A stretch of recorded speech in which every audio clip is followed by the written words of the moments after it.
So I studied in Nottingham, and then I'd work at the weekends back in Peterborough, where my mum lived. I worked in an ice rink, and they had a cafe, and week after week I'd see all this food that wouldn't make it to be, that wouldn't be sold, that was left over, be binned, like huge amounts, like of like good quality food as well, like we're talking about like pasties and like sandwiches, or real warm food that's useful. And I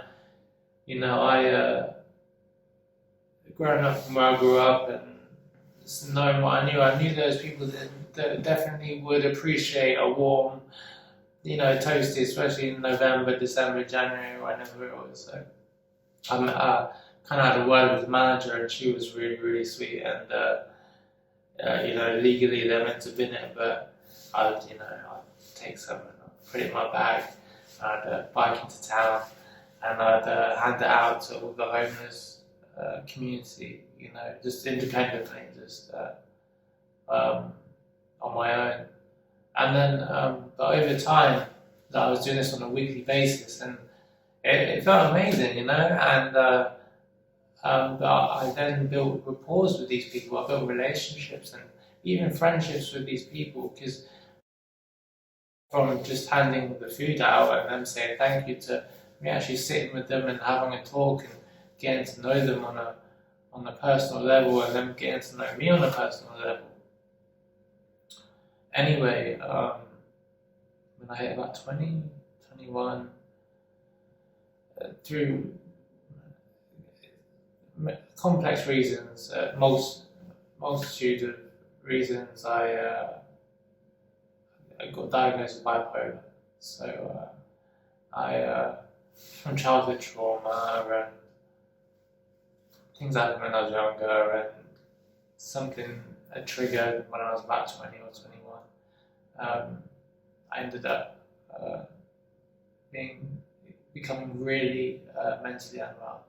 So I had a manic episode. But following the manic episode came the biggest depression that I've ever felt in my whole life. And unfortunately, I was still trying to help people at this time. I wanted to